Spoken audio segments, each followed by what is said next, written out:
Hello and welcome to Supporting Learners. In this video, we'll be solving and discussing NEET 2019 biology questions. This is the part 2 of this video series. अगर आपने part 1 नहीं देखा है तो मैंने description box में उसका link share किया है. आप वो video भी ज़रूर जाकर देखिए. तो start करते हैं with the first question. Question number 1 says, which of the following pairs of gases is mainly responsible for greenhouse effect? First, ozone and ammonia, second ozone and nitrogen, third nitrogen and sulfur dioxide and fourth carbon dioxide and methane. तो इसमें green house gases दो ही हैं, carbon dioxide और methane. Option number 4 is the correct option. इसके अलावा आप figure 16.17 भी देखिए, एनसीईआरटी की बहुत इंपॉर्टेंट फिगर है. ये क्वेश्चन आपको ग्लोबल वार्मिंग के रिस्पेक्ट में भी पूछा जा सकता है कि कौन सी गैस का कितना कॉन्ट्रीब्यूशन है. तो चार ही है यहाँ पर. Carbon dioxide contribute 60%, global warming में इसका कॉन्ट्रीब्यूशन 60% है. मीथेन का 20% है. Chlorofluorocarbon CFCs 14% and nitrous oxide N2O 6%. तो ये क्वेश्चन में अगर आपसे मेजर ग्रीन हाउस गैस जो ग्लोबल वार्मिंग में कंट्रीब्यूट कर रही है तो वो है कार्बन डाइऑक्साइड. और अगर दो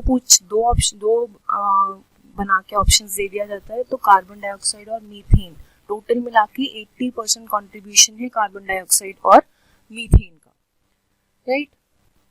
question number 2, which of the following protocols did aim for reducing emissions of chlorofluorocarbons into the atmosphere? तो CFCs की बात हो रही है. CFCs हमें पता है they are used as refrigerants, जो कि स्ट्रेटोस्फीयर में जाके क्या करते हैं, ओजोन डिप्लीशन, ओजोन लेयर को डिस्ट्रॉय करते हैं ये क्लोरोफ्लोरोकार्बन्स. और इसको कंट्रोल करने के लिए कौन सी प्रोटोकॉल आई थी? ऑप्शंस में देखो, Montreal protocol, second Kyoto protocol, third Gothenburg protocol या जिनीवा प्रोटोकॉल.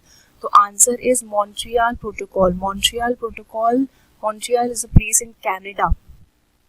1987 में साइन करी गई थी international treaty to control the ozone depleting substances को कंट्रोल करने के लिए मॉन्ट्रियल प्रोटोकॉल साइन करी गई थी 1989 से. In effect it came in effect from 1989. Right. So इस क्वेश्चन का सही आंसर है Montreal protocol.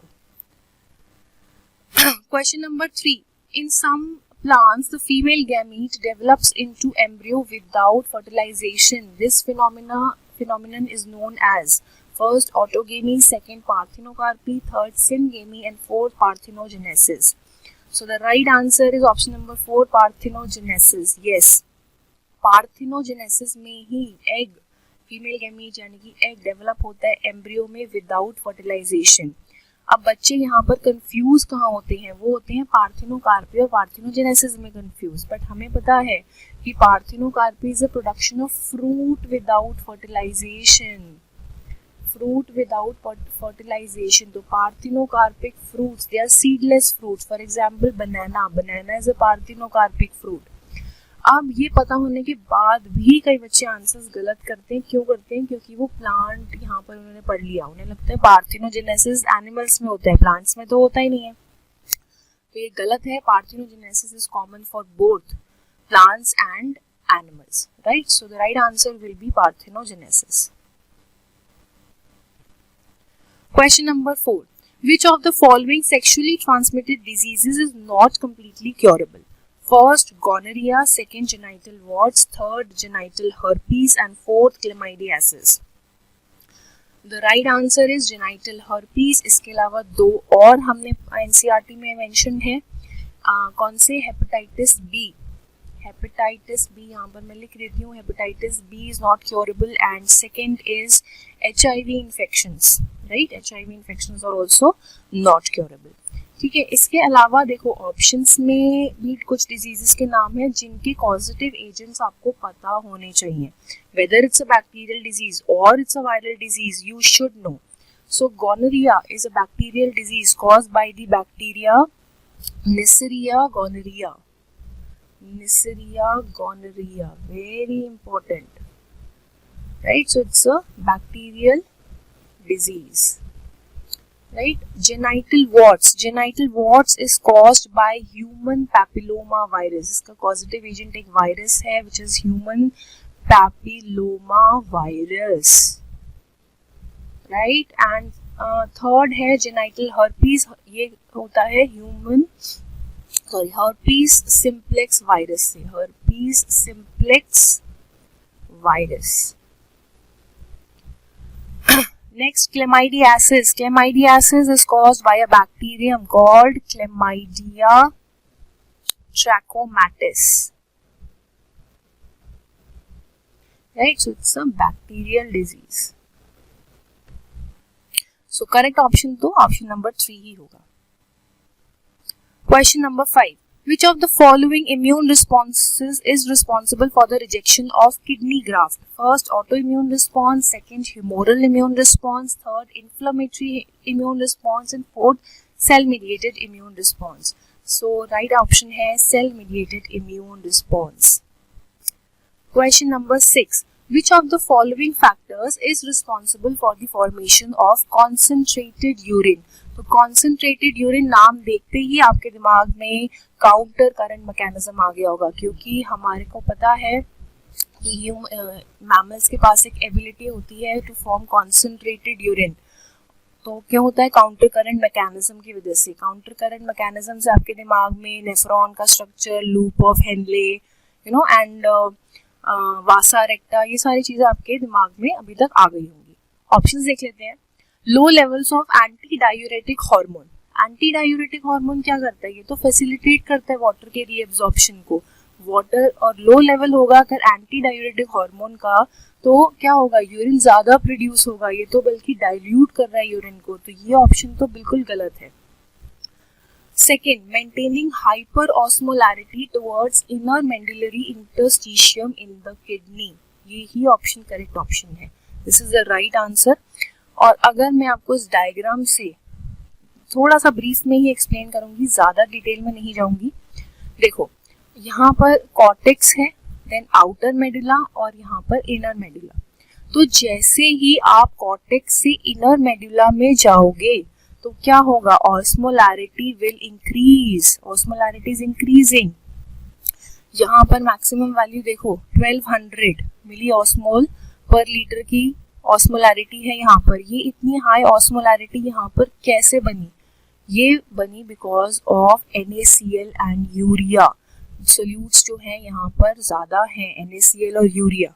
So there is a very high osmolarity. अब इसकी वजह से हाइपर इनर मेडुलरी इंटरस्टिशियम, यहाँ पर हाइपो ऑस्मोलैरिटी होने की वजह से क्या होगा? Water absorption from DCT and collecting duct. Collecting duct से जैसे ही ये फिल्ट्रेट नीचे मूव करेगा तो यहाँ से क्या होगा? वाटर रीएब्जॉर्ब हो जाएगा. और वाटर जैसे ही रीएब्जॉर्ब होगा, ये फिल्ट्रेट यानी कि यूरिन जो है ये कंसंट्रेटेड होता जाएगा and we will form a concentrated urine. तो बिल्कुल मैं कहूंगी कि इस क्वेश्चन ने बिल्कुल कंसेप्ट को हिट किया है कि हाइपर ऑस्मोलैरिटी मेंटेन होने की वजह से, hyper osmolarity towards inner medullary interstitium maintain होने की वजह से ही वही फैक्टर रिस्पॉन्सिबल है for the formation of concentrated urine. But हम बाकी ऑप्शंस भी चेक कर लेते हैं. Option number 3, secretion of erythropoietin by juxtaglomerular complex. तो इरिथ्रोपोइटिन तो इरिथ्रोपोइसिस करता है, प्रोडक्शन ऑफ RBCs करेगा, उसका कोई रोल नहीं है कॉन्सेंट्रेटेड यूरिन फॉर्म करने में. Fourth, hydrostatic pressure during glomerular filtration. यहाँ पर ये तो फिल्ट्रेशन करेगा, इसका भी कोई कॉन्सेंट्रेटेड यूरिन फॉर्म करने में कोई रोल नहीं है. सो आंसर हमें ऑप्शन नंबर 2 में मिल चुका है. Question number 7. Which of the following features of genetic code does allow bacteria to produce human insulin by recombinant DNA technology? तो यहाँ पर देखो, recombinant DNA टेक्नोलॉजी की ब्यूटी देखो क्या है कि आप एक human insulin is a protein, polypeptide, तो ये आप ह्यूमन इंसुलिन को प्रोड्यूस कर पा रहे हो बैक्टीरिया में. ये क्यों कर पा रहे हो? क्यों? क्योंकि देखो इंसुलिन आपका क्या है? एक पॉलीपेप्टाइड है. Polypeptides are made up of amino acids. Amino acids कैसे बनते हैं? कोडॉन्स जो है वो कोड करते हैं अमाइनो एसिड्स के लिए। जैसे अगर मैं आपको एक एग्जांपल दूं यहाँ पर you it codes for phenyl alanine. Phenyl alanine के लिए कोड कर रहा है, ये बैक्टीरिया में भी फिनाइल एलानिन के लिए कोड करेगा और ह्यूमंस में भी फिनाइल एलानिन ही बनेगा। और AUG अगर मिथ्योनिन के लिए कोड कर रहा है ह्यूमंस में, तो बैक्टीरिया में भी मिथ्योनिन के लिए कोड करेगा। तो अगर सेम अमाइनो एसिड्स कोड हो रहे हैं यानी कि सेम पॉलीपेप्टाइड बनेगा, तो इसका मतलब क्या है, हमारा genetic codon is nearly universal. Nearly universal, of course some exceptions are there but it is nearly universal from bacteria to humans। Same ये कोडॉन सेम ही अमाइनो एसिड के लिए कोड कर रहे हैं। सो इस फीचर की वजह से we can produce human insulin in bacteria by RNA technology। So the correct option is option number 3. Question number 8. Which of the following statements is not correct? Not correct. First, lysosomes have hydrolytic enzymes. Hydrolytic enzymes, yes, lysosomes में होते हैं protease, nuclease, peptidase, you name it and you have it in lysosomes। hydrolytic enzymes की होने की वजह से तो हमें क्या कहते हैं, suicidal bags of the cell, because जब सेल की डेथ हो जाती है या सेल को कोई इंजरी हो जाती है तो these hydrolytic enzymes they digest their own cell, that is why, right? So ये स्टेटमेंट बिल्कुल ठीक है। Hydrolytic enzymes of lysosomes are active under acidic pH। Yes we know 4 to 5 pH is needed. Third, lysosomes are membrane bound structures. ये statement भी बिल्कुल ठीक है। Fourth, lysosome, यही आंसर होना चाहिए बट देख लेते हैं। Lysosomes are formed by the process of packaging in ER, endoplasmic reticulum. No, they are packaged in Golgi apparatus। Golgi apparatus packaging करता है, ना कि ER। So the right option is option number 4. Question number 9. The concept of Omnis cellula-e cellula regarding cell division was proposed by Omnis cellula-e cellula Rudolf Virchow। यही इसका answer है। Omnis cellula का e cellula का क्या मतलब होता है, that cells arise from pre-existing cells। ये किसने बोला था, रुडोल्फ वर्चाउ ने बोला था, राइट। शेल्डन और शॉन ने तो सेल थ्योरी दी थी, अरिस्टोटल तो he is the father of biology. So answer will be option number 1। Question number 10, very interesting question. Use of artificial kidney during haemodialysis may result in. Artificial kidney use करने से, ये देखो ये 4 options आपको given है, ये 4 options में आपको मोस्ट अप्रोप्रिएट सिलेक्ट करना है, right. So nitrogenous waste build up in the body. देखो हम हीमोडायलिसिस कर रहे हैं, आर्टिफिशियल किडनी यूज कर रहे हैं, क्यों कर रहे हैं, नाइट्रोजनस वेस्ट, यूरिया जो प्रोड्यूस हो रहा है उसको बॉडी से एलिमिनेट करने के लिए। तो नाइट्रोजनस वेस्ट बिल्डअप क्यों होगा, नहीं होगा। So this statement is absolutely wrong. तो जहां भी आपका ए है वो स्टेटमेंट तो गलत होगी, वो ऑप्शन ही गलत होगा। Non elimination of access potassium ions, भाई हीमोडायलिसिस कर रहे हैं, आयंस के बैलेंस को मेंटेन करने के लिए कर रहे हैं, non elimination of access potassium ions क्यों होगा, नहीं होगा। तो जहां भी बी ऑप्शन है वो भी आंसर गलत है। तो आंसर तो आपको मिल गया without even reading C and D, answer हमें पता है ऑप्शन 3 है, बट रीजनिंग भी देखनी पड़ेगी। 4th ऑप्शन पहले देखो, रिड्यूस्ड आरबीसी प्रोडक्शन। देखो किडनी, हमारी जो नेचुरल किडनी है वो एक हार्मोन बनाती है which is called erythropoietin. Erythropoietin is responsible for erythropoiesis. Erythropoiesis क्या है, it is the production of RBC.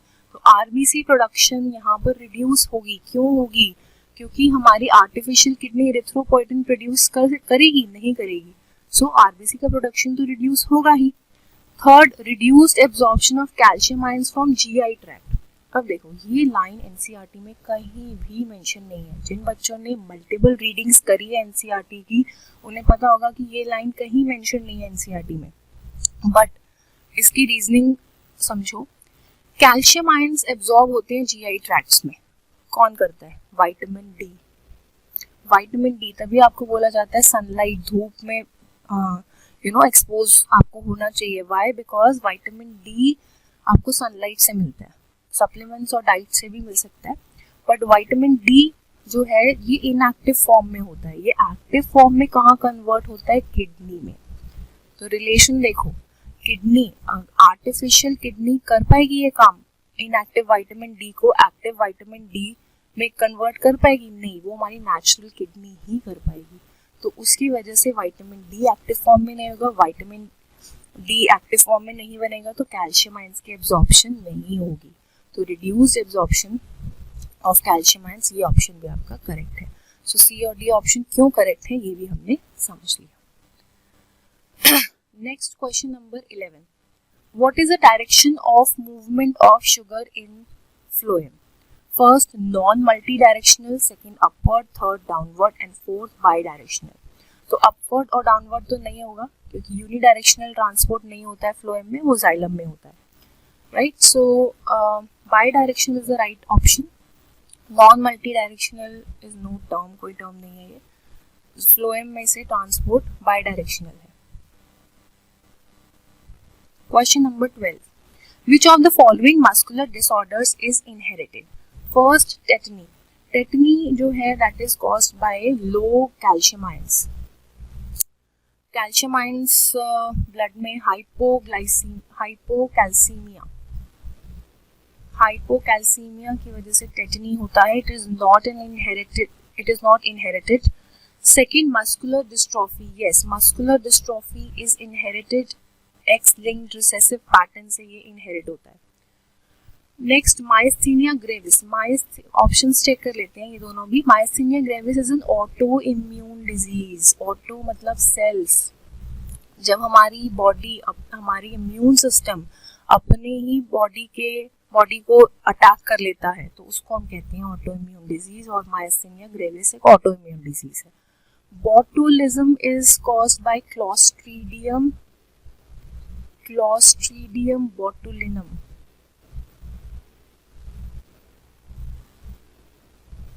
Clostridium botulinum से ये कॉज होता है। क्लोस्ट्रीडियम बोटुलिनम फूड से जो है वो ट्रांसमिट होता है, तो ये it is not inherited. Question number 13, consider the following features. First organ system level of organisation, bilateral symmetry, and third true coelomates with segmentation of the body. तो ये तीन फीचर्स आपको गिवन है, आपने सिलेक्ट करना है correct option of animal groups which possess all the above characters. ये सारे के सारे कैरेक्टरिस्टिक्स किन एनिमल ग्रुप्स में प्रेजेंट है ये आपने बताना है। तो चेक कर लेते हैं। First organ system level of organisation, organ system level of organisation, yes it is present in annelids, it is present in arthropods also, chordata और mollusca, चार ही यहाँ पर एनिमल ग्रुप्स हैं जिनसे ये सारे ऑप्शंस बने हैं। तो ये सारे organ system level of organisation तो आपको देखने को मिलेगा, तो इससे तो आप आंसर नहीं बता पाओगे। सेकंड देखो बाइलेटरल सिमेट्री, बाइलेटरल सिमेट्री भी इन चारों में, चारों बाइलेटरली सिमेट्रिकल हैं, तो इससे भी आप ये आंसर नहीं बता पाओगे। Third true coelomates, true coelomates all of them are true coelomates, true coelom present है सब में। नेक्स्ट तो सेगमेंटेशन, सेगमेंटेशन से ही आप इस क्वेश्चन को आंसर कर पाओगे। एनालीड्स, आर्थ्रोपोड्स और कॉर्डेट्स में सेगमेंटेड बॉडी होती है। एनालीड्स में there is both internal and external segmentation, in arthropods there is external segmentation and in chordata there is internal segmentation. तो बचा कौन, बच्चा मोलस्का, मोलस्का में सेगमेंटेशन एब्सेंट होती है, right. So option 1 annelida, arthropoda and chordata is the correct answer. और बाकी options भी अगर आप देखो तो मोलस्का ही इनमें, इन तीनों में है, इसमें मोलस्का नहीं है, तो बाय लॉजिक भी आप ये इस क्वेश्चन तक, इस आंसर तक पहुंच सकते हो।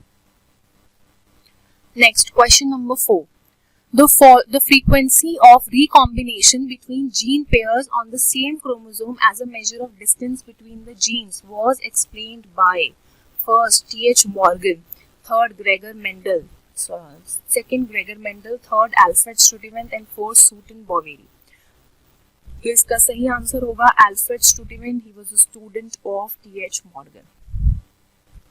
Question number 15, Following statements describe the characteristics of restriction endonuclease. Identify the incorrect statement. Incorrect statement को identify करना है. Restriction endonuclease जैसे आप मान लो eco R1 की बात करूँ अगर मैं, तो eco R1 का recognition sequence क्या होता है? eco R1 ये restriction endonuclease palindromic sequence को identify करते हैं ना. तो palindromic sequence क्या होते हैं? जो forward और backward same read करते हैं. जैसे यहाँ पर GAATTC यही सीक्वेंस को आइडेंटिफाई करता है. तो GAATTC और यहाँ से आप रीड करोगे तो ऐसे रीड करेगा. आप इसको ओरिएंटेशन को सेम रखो, यहाँ से भी बैकवर्ड भी ये सेम रीड करेगा GAATTC, है ना. तो ये फॉरवर्ड और बैकवर्ड सेम रीड करेगा. तो ये कहाँ कट करेगा? बिटवीन G एंड A, दोनों स्ट्रैंड्स पर, है ना. यही हमारा रिस्ट्रिक्शन एंडोन्यूक्लियस का कंसेप्ट है. ऑप्शंस देख लेते हैं. First, the enzyme cuts DNA molecule at identified position within the DNA. This statement is true, है ना, ट्रू स्टेटमेंट है. Second, enzymes bind DNA at specific sites and cuts only one of the two strands. No, it cuts both the strands. तो ये statement गलत है, तो ये option सही आंसर हो गया.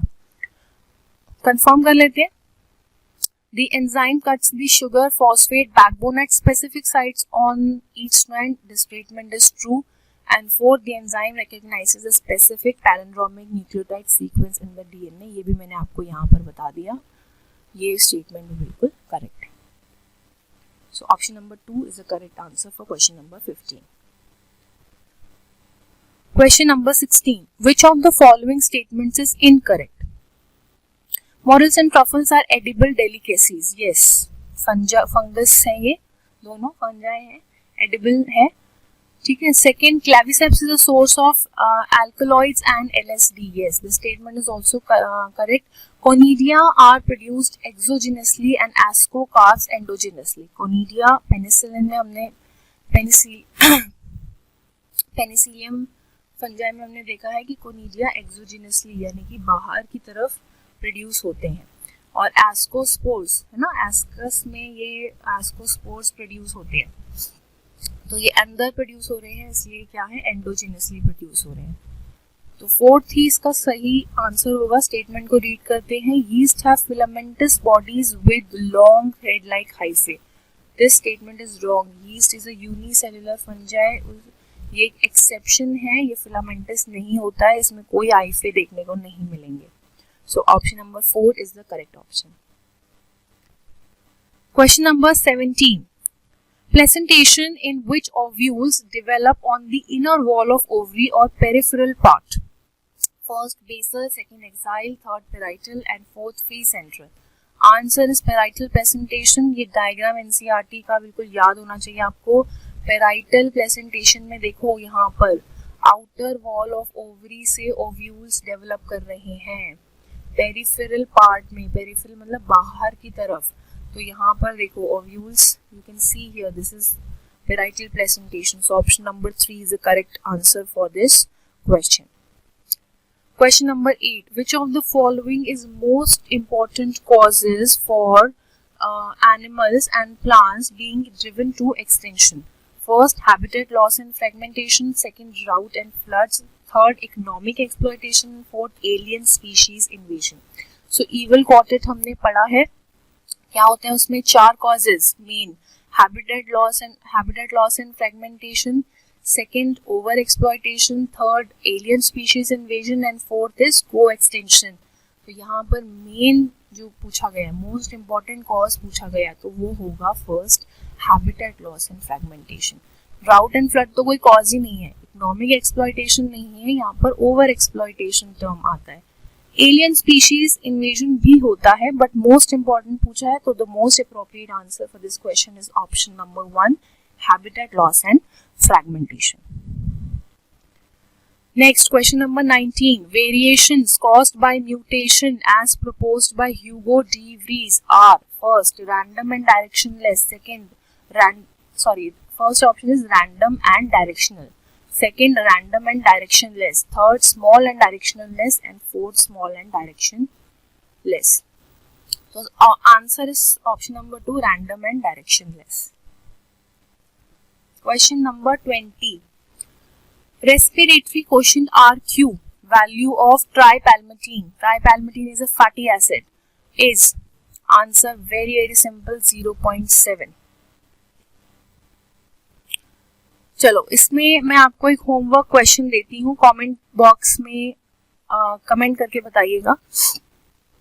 The answer to this question is thiobacillus is a group of bacteria helpful in carrying out first nitrogen fixation, second chemoautotrophic fixation, third nitrification and fourth denitrification.